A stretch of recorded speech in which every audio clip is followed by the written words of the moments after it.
Ilé ẹjọ́ gíga ìlú Àbújá ti gbé àwọn jàǹdùkú mẹ́ta tó lọ́wọ́ nínú ìjínigbé àwọn akẹ́kọ̀ọ́ ní ìjọba ìbílẹ̀ Oríire sí ẹ̀wọ̀n gbére lẹ́yìn ìwádìí àti àyẹ̀wò ilé ẹjọ́. Ààrẹ Donald Trump gbóríyìn fún ààrẹ Tinubu fún ìgbésẹ̀ rẹ̀ láti gbéná wojú ìgbésùnmọ̀mí pàápàá sí àwọn Kristẹni ní Nàìjíríà. Nàìjíríà òṣùbà yín rèé o. Àwọn èèyàn kankan sára fún bí àjọ ICPC ṣe ṣàwárí ayédèrú òṣìṣẹ́ 908 láwọn iléeṣẹ́ ìjọba Nàìjíríà bíi 50 tí wọ́n ń gbowó oṣù láìṣiṣẹ́ kankan. Láyéláyé mi ò ní gba ààrẹ Tinubu nímọ̀ràn lórí tẹlifíṣàn níwọ̀nba ìgbà tí ó ṣe tán láti gbọ́ mi nígbà tí mo bá fẹ́ bá sọ̀rọ̀. Babátúndé Fáṣọlá ló sọ̀rọ̀ bẹ́ẹ̀.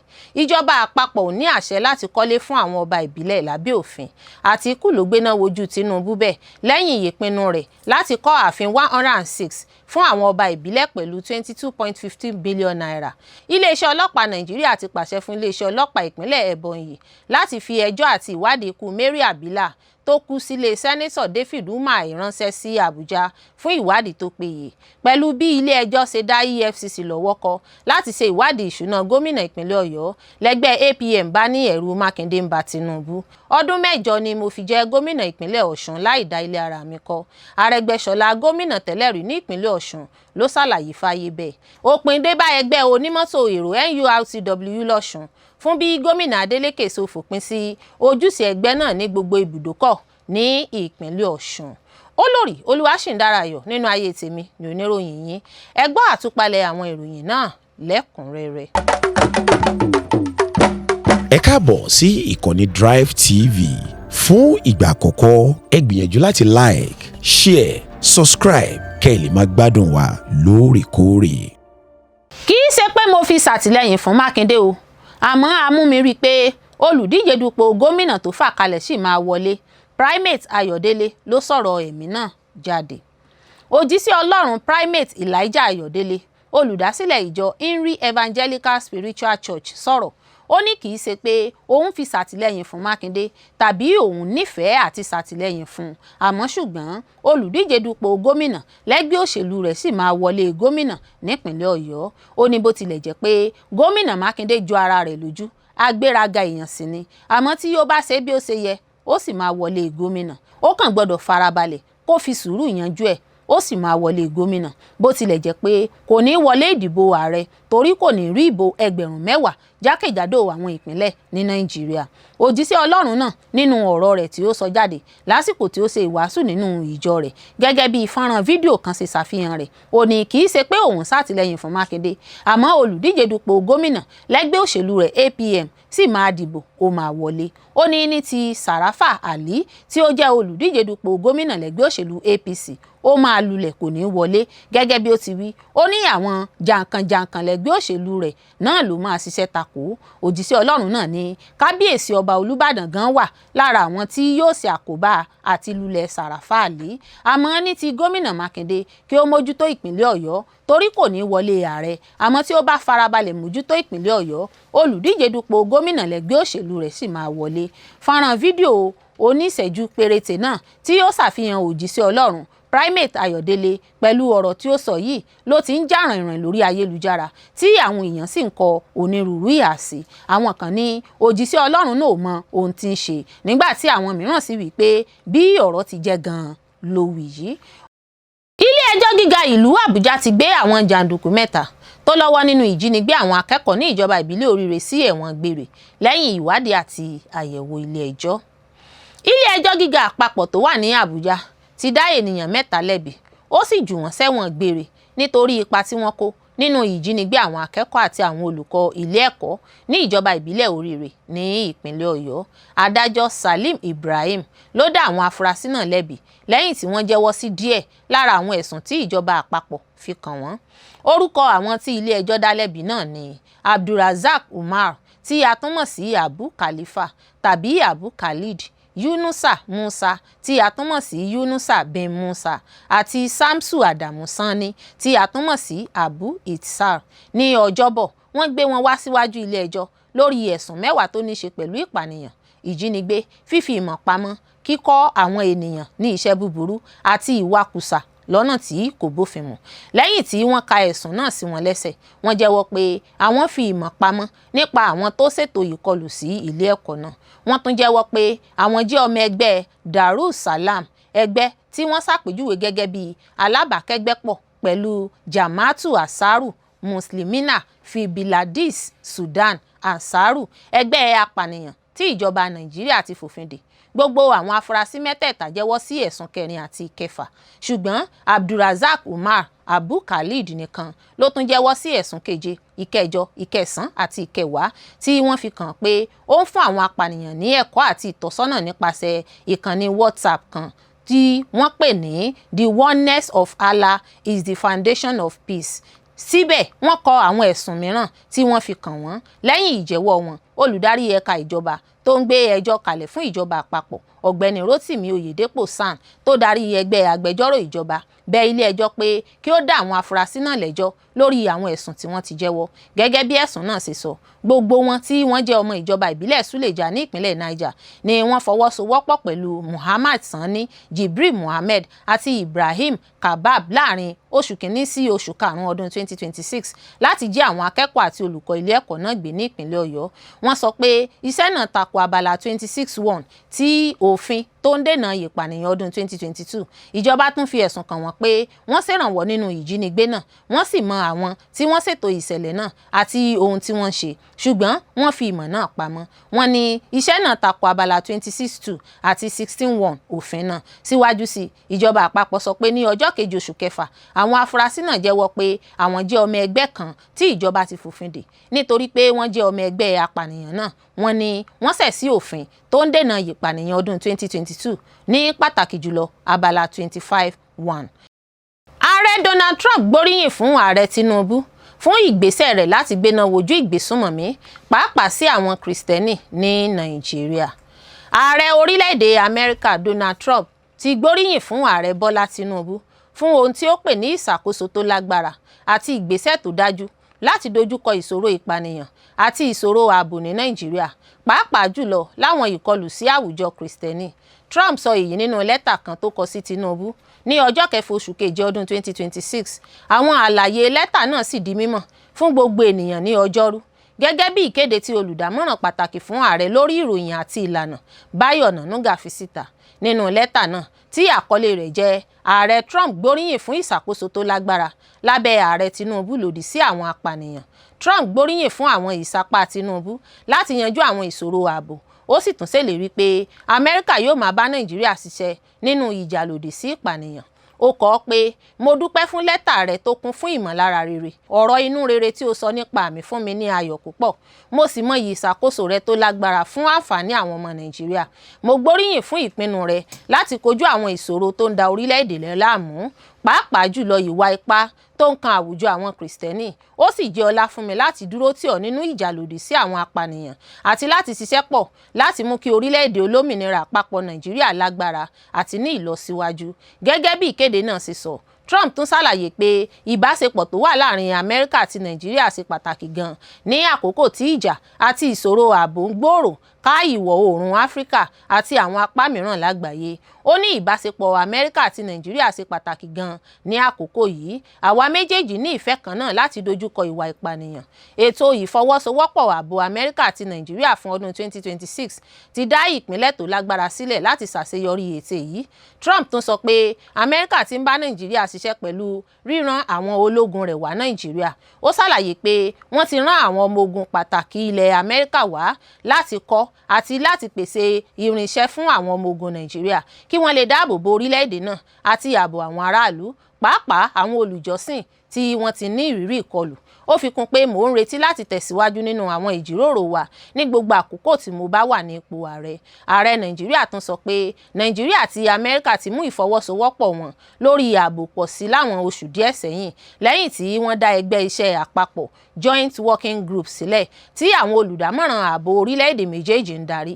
Gẹ́gẹ́ bí ìkéde náà ṣe sọ, ìfọwọ́sowọ́pọ̀ náà ti dojúkọ ẹ̀kọ́ ọmọ ogun, pínpín ìmọ̀ ẹ̀rọ àti iṣẹ́ ológun àpapọ̀ lòdì sí àwọn ẹgbẹ́ apànìyàn. Ó tún fi hàn pé ọ̀kan lára àwọn àbájáde ìfọwọ́sowọ́pọ̀ náà ní iṣẹ́ ológun àpapọ̀ tí wọ́n ṣe ní ọjọ́ 16 oṣù karùn-ún ní agbègbè adágún Chad lòdì sí àwọn ibi ìfarapamọ́ ẹgbẹ́ ISIS. Wọ́n sọ pé ìṣẹ̀lẹ̀ náà yọrí sí ikú olórí ẹgbẹ́ náà Abubakar al-Minoki àti ọ̀pọ̀ àwọn olórí kékeré rẹ̀. Ìjọba ààrẹ sọ pé Frank Garcia olùrànlọ́wọ́ akọ̀wé ìjọba ilẹ̀ Amẹ́ríkà tó ń bójútó ọ̀rọ̀ Áfíríkà ṣàbẹ̀wò sí Àbújá lọ́sẹ̀ tó kọjá níbi tó ti pàdé àwọn aláṣẹ gíga ìjọba Nàìjíríà. Ó sì ṣèlérí pé Amẹ́ríkà yóò tẹ̀síwájú sí i nínú ìfọwọ́sowọ́pọ̀ pẹ̀lú Nàìjíríà lórí ààbò àti àwọn ẹ̀ka mìíràn. Nàìjíríà òṣùbà yín rèé o, àwọn èèyàn kankan sára fún bí àjọ ICPC ṣe ṣàwárí ayédèrú òṣìṣẹ́ 908 láwọn iléeṣẹ́ ìjọba Nàìjíríà bíi 50 tí wọ́n ń gbowó oṣù láì ṣiṣẹ́ kankan. Kò dín ní 6,700 908 ayédèrú òṣìṣẹ́ tí àjọ ICPC tó ń rí sí ìwà àjẹbánu àtàwọn ìwà tó farapẹ́ ti kéde rẹ̀ báyìí pé wọ́n ń gbowó lọ́wọ́ ìjọba láì ṣiṣẹ́ láwọn ẹ̀ka iṣẹ́ ọba lórílẹ̀‐èdè Nàìjíríà. Nínú àwọn ẹ̀ka náà ni ICPC ti dárúkọ iléeṣẹ́ ọlọ́pàá Nàìjíríà. Alága àjọ ICPC Musa Adamu Aliyu San fìdí èyí múlẹ̀ fún àwọn oníròyìn. Ayédèrú àwọn òṣìṣẹ́ náà ni orúkọ wọn wà lórí ìwé ìgbowó oṣù tí wọ́n ń gba owó àmọ́ tí wọn kò sí lẹ́nu iṣẹ́ ọba tí wọn kò sì kí ń ṣiṣẹ́ kankan. Gẹ́gẹ́ bí alága àjọ ICPC ṣe ṣàlàyé, ó ní àṣírí náà tú lásìkò táwọn ṣe àyẹ̀wò àwọn orúkọ tó wà lórí ìwé ìgbowó àwọn ẹ̀ka iléeṣẹ́ ìjọba náà nínú ètò kan lọ́dún 2024. Aliyu sọ pé àwọn bẹ̀rẹ̀ ìwádìí náà lẹ́yìn táwọn rí i pé màgòmágó wà nínú owó ìfẹ̀yìntì táwọn kan ń gbà. Ó tẹ̀síwájú pé ìjọba ti gbẹ́sẹ̀ lé owó tó tó 942 million naira, èyí tí ṣe 608,000 owó dọ́là tó ní í ṣe pẹ̀lú jìbìtì owó oṣù tí wọ́n ń lu ìjọba. Nígbà tó ń ṣàlàyé ẹ̀ka tí àwọn agbowó máṣiṣẹ́ náà pọ̀ sí jù, alága ICPC sọ pé ìwádìí fi hàn pé ó kéré tán 50 iléeṣẹ́ ìjọba àtàwọn àjọ ní ọ̀rọ̀ náà kan. Àmọ́ Aliyu dárúkọ 5 nínú wọn tó ní ibẹ̀ ni àwọn ayédèrú òṣìṣẹ́ náà ti gbilẹ̀ jù. Àwọn iléeṣẹ́ ìjọba náà bó ṣe dárúkọ wọn nìwọ̀nyí. Iléeṣẹ́ ètò ààbò Nàìjíríà ló wà nípò 5 nínú àwọn ibi tí ayédèrú òṣìṣẹ́ pọ̀ sí. Ní mínísírì ètò ààbò náà, wọ́n ṣàwárí èèyàn 19 tí wọ́n jẹ́ ayédèrú òṣìṣẹ́ gẹ́gẹ́ bí alága àjọ ICPC ṣe ṣàlàyé. Ẹ̀ka iléeṣẹ́ ọba yìí ló ń rí sí ọ̀rọ̀ àwọn ológun ní Nàìjíríà. Àwọn ẹ̀ka iléeṣẹ́ ọba míì tó tún dárúkọ ní iléeṣẹ́ mọ̀nàmọ́ná, èèyàn 17 ni wọ́n rí níbẹ̀. Iléeṣẹ́ okòòwò, èèyàn 17, iléeṣẹ́ ètò ìlera, èèyàn 15, ọ́fíìsì olórí òṣìṣẹ́, èèyàn 12, ọ́fíìsì olùṣírò owó àgbà nílẹ̀ Nàìjíríà, iléeṣẹ́ ọ̀rọ̀ abẹ́nú. Alága àjọ ICPC tún ṣàlàyé pé iléeṣẹ́ ọlọ́pàá Nàìjíríà náà wà lára àwọn tí àṣírí rẹ̀ tú pé ayédèrú òṣìṣẹ́ pọ̀ níbẹ̀. Nínú àwọn yìí, wọ́n rí èèyàn 750 570 tí wọ́n fura sí pé ayédèrú òṣìṣẹ́ ni wọ́n, tí wọ́n ń gba owó oṣù láì ṣiṣẹ́. Iléeṣẹ́ ọlọ́pàá Nàìjíríà jẹ́ ẹ̀ka kan gbòógì tí ìgbanisíṣẹ́ ti máa ń wáyé lọ́pọ̀ ìgbà.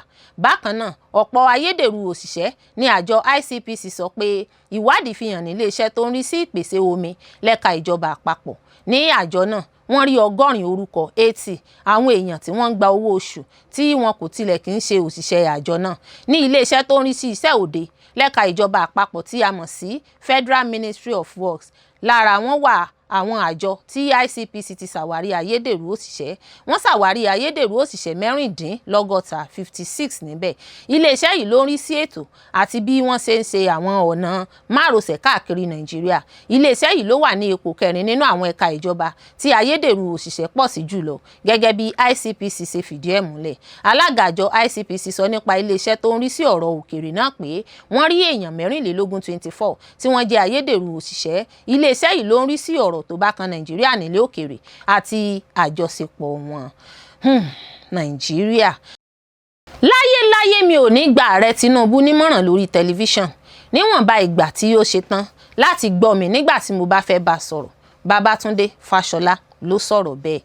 Gómìnà tẹ́lẹ̀ rí ní ìpínlẹ̀ Èkó tó tún jẹ́ mínísítà tẹ́lẹ̀ fún iṣẹ́ ìkọ́lé àti ilẹ̀, Babátúndé Fáṣọlá ti sọ pé òun fẹ́ràn láti fún ààrẹ Bọ́lá Ahmed Tinubu ní ìmọ̀ràn ní ìkọ̀kọ̀ ju kí òun máa bu ẹnu àtẹ́lu ìjọba rẹ̀ lórí tẹlifíṣàn.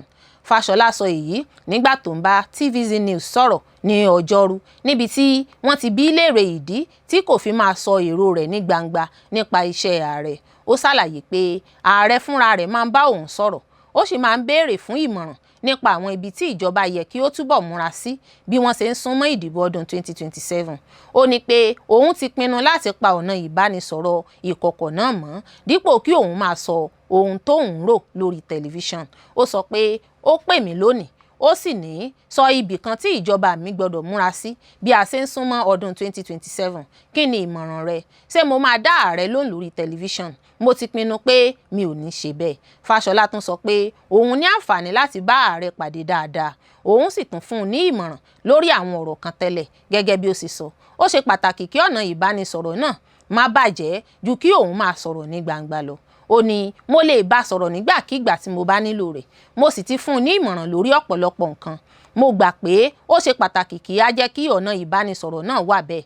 Èrò mi kì í ṣe láti máa fún un ní ìmọ̀ràn lórí tẹlifíṣàn. Nígbà tí wọ́n tún bi pé bóyá ìjọba náà ní àwọn àìlera tàbí àwọn nǹkan tí kò tíì fojú rí lẹ́yìn ọdún 3 ní ọ́fíìsì, Fáṣọlá kọ èrò náà. Ó sọ pé níwọ̀n bí òun ṣe lè bá ààrẹ sọ̀rọ̀ dáadáa, kò sí ìdí fún àríwísí ní gbangba. Ó ní kò sí àwọn ibi tí ìjọba yìí kò mọ̀. Ó lè má pariwo mọ́ ẹni tí ó lè bá sọ̀rọ̀ ní ìgbàkúgbà. Olùfọ̀rọ̀wánilẹ́nuwò náà tún sọ pé ọ̀pọ̀ ènìyàn rò pé lẹ́yìn tí Fáṣọlá ti fi ipò sílẹ̀, ó lè bẹ̀rẹ̀ sí sọ èrò rẹ̀ ní gbangba nípa ìjọba, ṣùgbọ́n ó ṣe kedere pé ìpinnu rẹ̀ kò yí padà. Fáṣọlá tún sọ pé òun kò ní díje fún ipò ààrẹ orílẹ̀-èdè. Nígbà tí wọ́n bi bóyá òun náà máa dupò ààrẹ lọ́jọ́ iwájú, ó dáhùn pé rárá. Nígbà tí wọ́n tún tẹ̀síwájú pẹ̀lú ìbéèrè náà, ó rẹ́rìn-ín, ó sì ní ààrẹ orílẹ̀-èdè wo? Èmi ni ààrẹ ní ilé mi.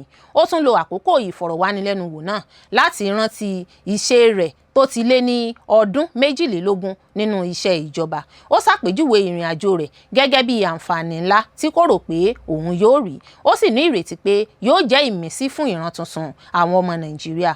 Fáṣọlá kò fẹ́ dáhùn sí àríyànjiyàn ọ̀pọ̀ ọdún sẹ́yìn nípa bóyá Ọbáfẹ́mi Hamzat tàbí Ọlásùpọ̀ Sásọrẹ́ ni ó fẹ́ gẹ́gẹ́ bí ẹni tí yóò rọ́pò rẹ̀ ṣáájú ìdìbò gómìnà ìpínlẹ̀ Èkó ní ọdún 2015. Fáṣọlá ṣèlérí pé òun sì jẹ́ ọmọ ìgbìmọ̀ olùdámọ̀ràn ìṣàkóso ìpínlẹ̀ Èkó. Síbẹ̀, ó sọ pé ìyàtọ̀ wà láàrin fífúnni ní ìmọ̀ràn àti dídá sí ìṣèjọba. Ó ní ìlà kékeré ló wà láàrin ìmọ̀ràn sí ìṣàkóso àti dídá sí ìṣèjọba. Ìjọba àpapọ̀ ní àṣẹ láti kọ́lé fún àwọn ọba ìbílẹ̀ lábẹ́ òfin.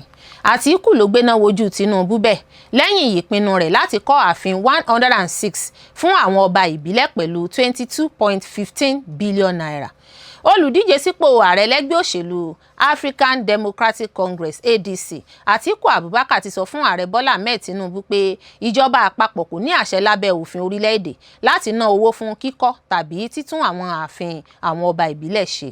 Atiku ṣàpèjúwe yíya owó tó tó 22.15 billion naira sọ́tọ̀ fún iṣẹ́ kíkọ́ àti àtúnṣe àwọn ààfin ọba 106 nínú ìwé ìṣúná orílẹ̀-èdè ọdún 2026 gẹ́gẹ́ bí ohun tí kò bá òfin orílẹ̀-èdè mu, tí ó sì lè ṣí ọ̀nà fún iṣẹ́ tí kò bófin mu àti ìwà ìbàjẹ́ nínú ìjọba sílẹ̀. Nínú àtẹ̀jáde kan tí olùrànlọ́wọ́ àgbà rẹ̀ lórí ìbánisọ̀rọ̀ gbangba Frank Suwaibu fi síta ní Ọjọ́bọ̀, Atiku sọ pé òfin orílẹ̀-èdè olómìnira àpapọ̀ Nàìjíríà ti ṣàlàyé ní kedere bí ojúṣe ìjọba ṣe pín, kò sì fi ojúṣe kíkọ́ tàbí àtúnṣe àwọn ààfin ọba ìbílẹ̀ lé ìjọba àpapọ̀ lọ́wọ́. Ó ní ààrẹ Tinubu búra pé òun yóò dáàbò bò, òun yóò sì tẹ̀lé òfin orílẹ̀-èdè ni, kì í ṣe pé yóò yí padà nípasẹ̀ ìwà ìṣúná orílẹ̀-èdè. Ọ̀rọ̀ àwọn ilé ọba ìbílẹ̀ jẹ́ ojúṣe àwọn ìjọba ìpínlẹ̀ àti ìjọba ìbílẹ̀ gẹ́gẹ́ bí òfin orílẹ̀-èdè ṣe sọ. Ìjọba àpapọ̀ kò lè lo ìwé ìṣúná láti gba ojúṣe tí òfin ti fi fún ẹlòmíràn ṣe. Gẹ́gẹ́ bí Atiku ṣe sọ, ìbéèrè tó yẹ kí àwọn ọmọ Nàìjíríà béèrè ni pé abala wo nínú òfin orílẹ̀-èdè ló fún ìjọba àpapọ̀ ní àṣẹ láti ya 22.15 billion naira sọ́tọ̀ láti inú owó àpapọ̀ orílẹ̀-èdè fún kíkọ́ àti àtúnṣe àwọn ààfin ọba 106. Òfin orílẹ̀-èdè wo ni ààrẹ Tinubu ń ṣiṣẹ́ pẹ̀lú? Ó ṣàlàyé síwájú sí pé òfin orílẹ̀-èdè ọdún 1999 kò dá àwọn ilé ọba ìbílẹ̀ sílẹ̀, kò sì fi ojúṣe àti ìṣàkóso wọn lé ìjọba àpapọ̀ lọ́wọ́. Ó ní ohun kan ṣoṣo tí òfin sọ nípa àwọn ilé ọba ni pé ó gba àwọn ìpínlẹ̀ láàyè láti dá ìgbìmọ̀ àwọn ọba Council of Chiefs sílẹ̀ láti máa fún gómìnà ní ìmọ̀ràn lórí ọ̀rọ̀ oyè ìbílẹ̀ àti òfin àṣà. Ó tẹ̀síwájú pé yàtọ̀ sí ipa ìmọ̀ràn náà, òfin fi ìdásílẹ̀ ìṣàkóso àti ìnáwó àwọn ààfin ọba sí ọwọ́ àwọn ìjọba ìpínlẹ̀ àti àwọn ilé aṣòfin wọn. Atiku tún sọ pé ohun tó mú kí ọ̀rọ̀ náà túbọ̀ nira ni pé ìjọba àpapọ̀ kò tí ì ṣàfihàn orúkọ àwọn ọba tí owó náà jẹ́ tiwọn, ibi tí àwọn iṣẹ́ náà yóò ti wáyé àti àwọn àwùjọ tí àwọn ààfin náà wà. Ó ní ìgbésẹ̀ yìí lè jẹ́ ọ̀nà fún ìwà ìbàjẹ́. Ó fi kún pé ìgbésẹ̀ tó yí owó náà ká mú kí ọ̀pọ̀ ènìyàn fura bóyá iṣẹ́ náà wà lórí ìwé nìkan, tí yóò sì ṣeé ṣe kí àwọn ọba tí wọ́n sọ pé owó náà jẹ́ tiwọn má rí àǹfààní kankan. Àtíkù sọ pé ìwé ìṣúná orílẹ̀-èdè kì í ṣe àkọsílẹ̀ owó nìkan, ṣùgbọ́n ó tún jẹ́ ìwé tó yẹ kí ó ṣàfihàn àwọn ohun pàtàkì tí ìjọba ń gbé kalẹ̀ tí ó sì gbọdọ̀ bá òfin orílẹ̀-èdè mu. Ó ní àwọn bàbá wa, àwọn ọba ìbílẹ̀ yẹ fún ọlá àti ìyìn, ṣùgbọ́n kò yẹ kí a máa lò wọ́n gẹ́gẹ́ bí irinṣẹ́ láti fi buwọ́lu àwọn ìpinnu ìnáwó tí kò tọ́ tàbí tí ó ń fa àríyànjiyàn lábẹ́ òfin orílẹ̀-èdè. Bí ìjọba yìí bá ń bọ̀wọ̀ fún ààfin ọba nítòótọ́, ó yẹ kí a dáwọ́ fífi wọ́n bojú pààrọ̀ dúró. Ó pe ààrẹ, ọ́fíìsì ìṣúná orílẹ̀-èdè àti gbogbo àwọn iléeṣẹ́, ẹ̀ka àti àjọ tó ní í ṣe pẹ̀lú ọ̀rọ̀ náà láti fi orúkọ gbogbo àwọn ààfin ọba 106 náà síta lẹ́sẹ̀kẹsẹ̀. Ó tún ní kí wọ́n ṣàfihàn ibi tí wọ́n wà, iye owó tí wọ́n pín fún ọ̀kọ̀ọ̀kan, ìdí tí ó fi bófin mu láti ná owó náà àti bí wọ́n ṣe máa fún àwọn agbaṣẹ́ṣe àdéhùn ní iṣẹ́ náà. Àtíkù sọ pé ìṣúra orílẹ̀-èdè kì í ṣe ilé ìfowópamọ́ aládàáni ẹnikẹ́ni àti pé ìwé ìnáwó orílẹ̀-èdè kì í ṣe ìwé àṣẹ láti kọjá òfin orílẹ̀-èdè. Kò sí ìjọba tó lè sọ pé òun tẹ̀lé òfin nígbà tó ń ná owó àwọn aráàlú sí iṣẹ́ tí òfin kò gbéràn láti ṣe, tí kò sì fẹ́ sọ ẹni tí yóò jàǹfààní iṣẹ́ náà. Iléeṣẹ́ ọlọ́pàá Nàìjíríà ti pàṣẹ fún iléeṣẹ́ ọlọ́pàá ìpínlẹ̀ Ebonyi láti fi ẹjọ́ àti ìwádìí ikú Mary Abila tó kú sílé Sẹ́nẹ́tọ̀ David Umahi ránṣẹ́ sí Àbújá fún ìwádìí tó péye. Àwọn aláṣẹ ọlọ́pàá Nàìjíríà ní Àbújá ti gba ìwádìí nípa ikú Mary Abila, ọ̀dọ́bìnrin tó kú sí ilé Sẹ́nẹ́tọ̀ David Umahi lẹ́yìn tí ọ̀rọ̀ náà ti ń fa àríyànjiyàn àti ìbéèrè púpọ̀ láàrin àwọn aráàlú. Gẹ́gẹ́ bí àwọn orísun tó mọ̀ nípa ọ̀rọ̀ náà ṣe sọ fún Sahara Reporters, ọlọ́pàá ti fi ọ̀rọ̀ ránṣẹ́ sí ẹ̀ka ọlọ́pàá ìpínlẹ̀ Ebonyi pé kí wọ́n fi gbogbo ìwádìí náà lé àwọn aláṣẹ ọlọ́pàá ní Àbújá lọ́wọ́. Àwọn orísun náà tún sọ pé à ń retí pé wọ́n máa gbé òkú Mary Abila lọ sí Àbújá níbi tí wọ́n ó ti ṣe àyẹ̀wò ìṣègùn tó jinlẹ̀ láti mọ ohun tó ṣokùnfà ikú rẹ̀. Ìgbésẹ̀ tuntun yìí wá lẹ́yìn tí Sahara Reporters sọ tẹ́lẹ̀ pé David Umahi fẹ́ kí ìwádìí ọlọ́pàá àti àyẹ̀wò òkú náà yí padà láti ìpínlẹ̀ Ebonyi sí Àbújá nítorí bí ọ̀rọ̀ náà ṣe ń fa ìbínú àti ìbéèrè láàrin gbogbo ènìyàn.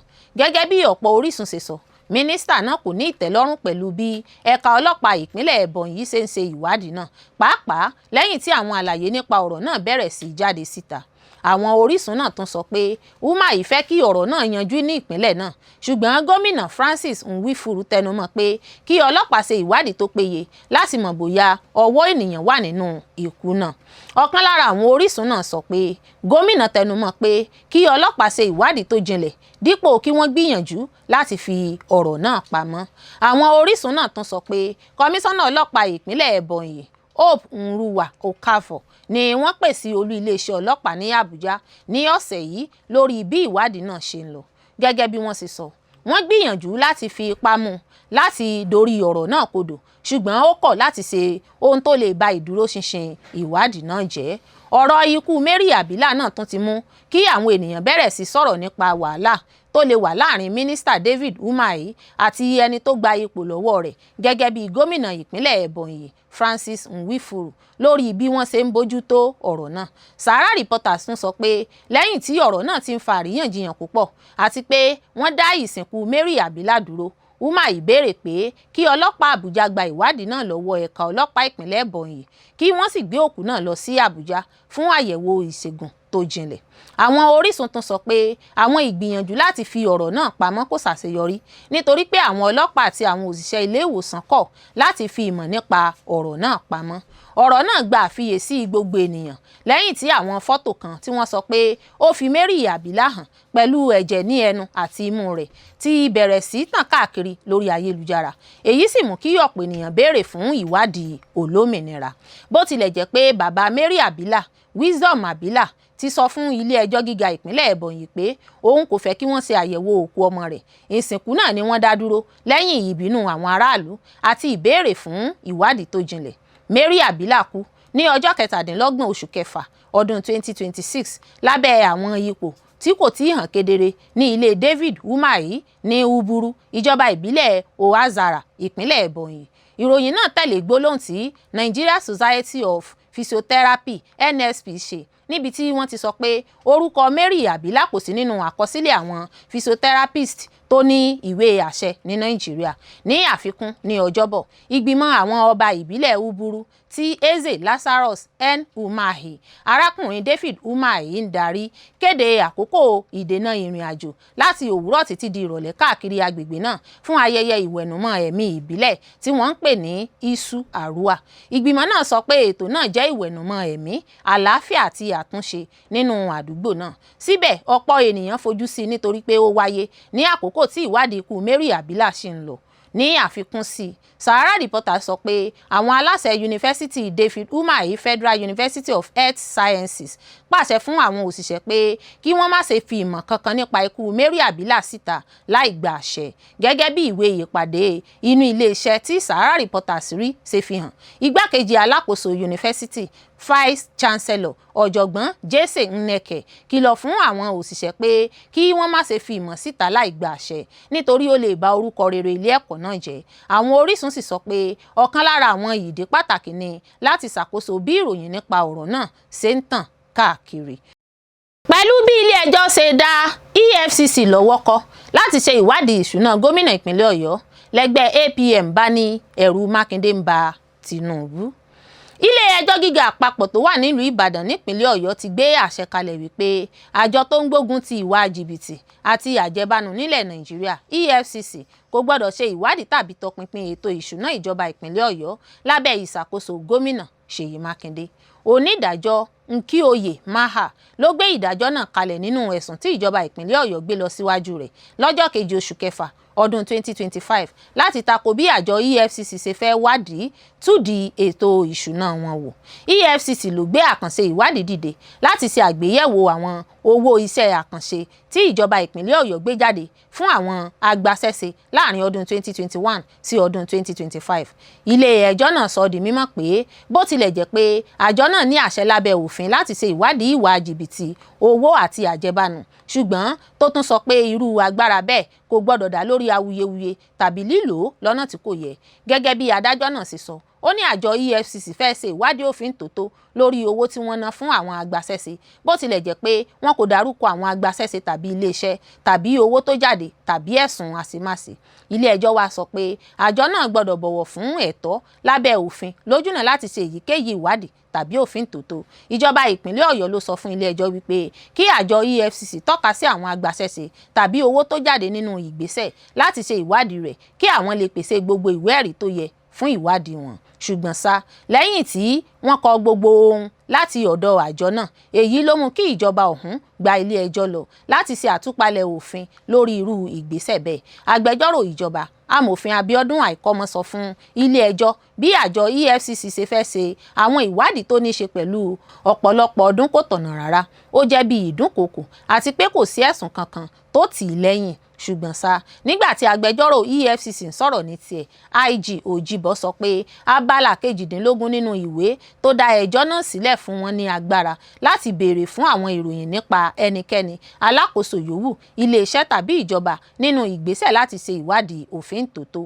Nígbà tó ń gbé ìdájọ́ rẹ̀ kalẹ̀, onídàájọ́ Maha ó gbé ìwé àjọ EFCC sẹ́gbẹ̀ẹ́ kan tó sì pàṣẹ pé níwọ̀n ìgbà tí àjọ náà bá ní ìbéèrè nípa ohun tó bá rú wọn lójú, irú ìbéèrè bẹ́ẹ̀ gbọ́dọ̀ wáyé lọ́nà tó yẹ lórí àwọn ẹ̀sùn tó ṣeé fojú rí àti èyí tó ṣeé fetí gbọ́, tó sì tún lọ ní ìbámu pẹ̀lú ẹ̀sùn tí wọ́n bá fi síta lábẹ́ ìwé òfin ìdásílẹ̀ àjọ EFCC.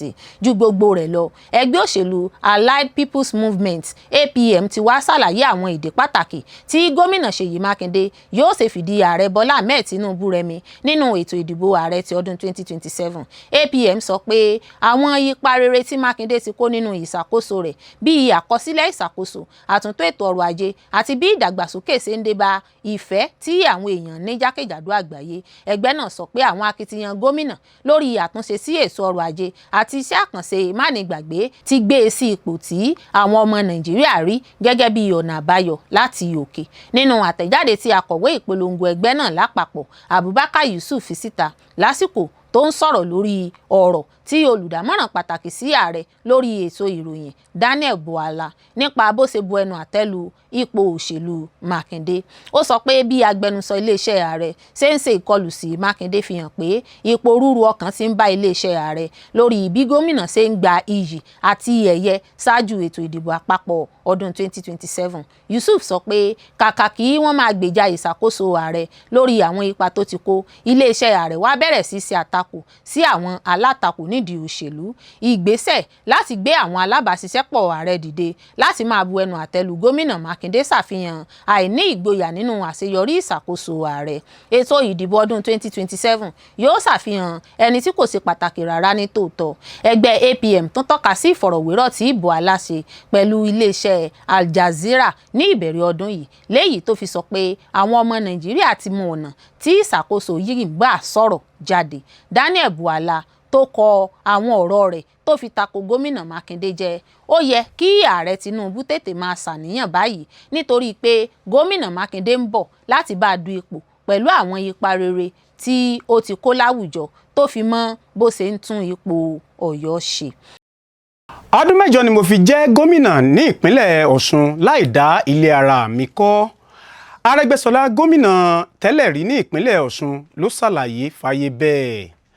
Akọ̀wé gbogbo fún ẹgbẹ́ òṣèlú African Democratic Congress ADC Ralph Arẹ́gbẹ́ṣọlá ti sọ pé òun ni gómìnà àkọ́kọ́ nínú ìtàn Nàìjíríà tó ṣàkóso ìpínlẹ̀ kan fún ọdún 7 láì ní ilé tòun. Arẹ́gbẹ́ṣọlá tó jẹ́ gómìnà tẹ́lẹ̀ ní ìpínlẹ̀ Ọ̀ṣun àti mínísítà tẹ́lẹ̀ fún ọ̀rọ̀ inú ilẹ̀ sọ èyí nígbà tó ń bá àwọn alátìlẹyìn rẹ̀ sọ̀rọ̀ nínú fídíò kan tó bẹ̀rẹ̀ sí lọ káàkiri lórí ayélujára ní Ọjọ́bọ̀. Gẹ́gẹ́ bí ó ṣe sọ, ilé ọ̀rẹ́ rẹ̀ ni òun gbé ní gbogbo ọdún 7 tí ó fi jẹ́ gómìnà.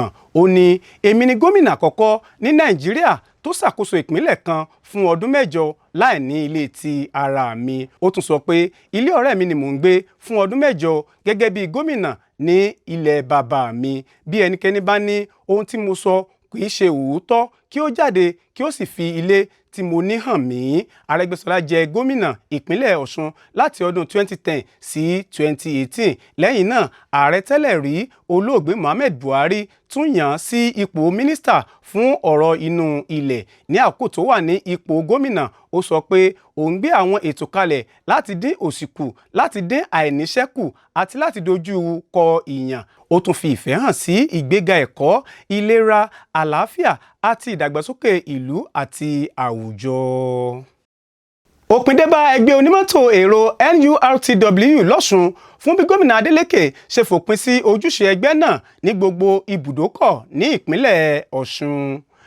Gómìnà ìpínlẹ̀ Ọ̀ṣun Adémọ́lá Adeleke ti pàṣẹ pé kí gbogbo iṣẹ́ ẹgbẹ́ awakọ̀ èrò National Union of Road Transport Workers NURTW dúró lẹ́sẹ̀kẹsẹ̀ ní gbogbo àwọn ibùdókọ̀ káàkiri ìpínlẹ̀ náà gẹ́gẹ́ bí ara ìgbésẹ̀ láti mú àlàáfíà padà àti láti mú ẹsẹ̀ ètò ààbò múlẹ̀ sí nípínlẹ̀ náà.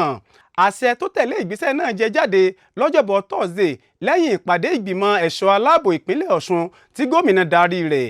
Gẹ́gẹ́ bí àtẹ̀jáde tí kọmíṣánná fún ìròyìn àti ìmọ̀lára gbogbo ènìyàn Kọ́lápọ̀ Álímì fọwọ́ sí, ìpinnu náà wáyé lẹ́yìn ìjíròrò ìjìnlẹ̀ lórí ipò tí ètò ààbò ìpínlẹ̀ náà wà àti bí wọ́n ṣe lè mú àlàáfíà padà sí àwọn ibùdókọ̀ ní ìpínlẹ̀ náà.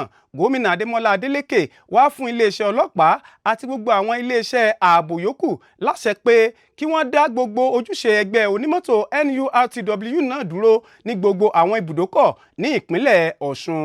Bákan náà ló pàṣẹ pé kí wọ́n dá gbogbo ètò gbígba owó tàbí sísan owó dúró ní àwọn páàkì ọkọ̀. Ó sì pa á láṣẹ pé kí wọ́n fi gbòòrò òfin mú ẹnikẹ́ni tó bá ń pe ara rẹ̀ ní òṣìṣẹ́ tàbí adarí ẹgbẹ́ NURTW láwọn ibùdókọ̀. Gómìnà ní àṣẹ náà sọ pé kí wọ́n ti àwọn ibùdókọ̀ pa, ṣùgbọ́n kò gbọdọ̀ sí ẹnì kankan tó máa ṣiṣẹ́ ní orúkọ ẹgbẹ́ náà ní àwọn páàkì ọkọ̀. Ó ní ẹnikẹ́ni tí wọ́n bá rí pé ó kọ̀ láti tẹ̀lé àṣẹ náà kí wọ́n mú un kí wọ́n sì gbé lọ sí ilé ẹjọ́. Àtẹ̀jáde náà tún sọ pé àwọn olórí gbogbo iléeṣẹ́ aláàbò tó wà ní ìpàdé náà ti fi dá gómìnà lójú pé wọ́n máa ṣiṣẹ́ takuntakun láti fi àṣẹ náà sí ojú ìṣe láti rí i dájú pé àṣẹ náà ń ṣiṣẹ́. Gómìnà Adeleke tún fọwọ́ sí ìdásílẹ̀ ikọ̀ ẹ̀ṣọ́ aláàbò ìdáhùn kíákíá Rapid Response Squad tí yóò ní àwọn ikọ̀ ẹ̀ṣọ́ aláàbò oríṣiríṣi ní ìpínlẹ̀ Ọ̀ṣun.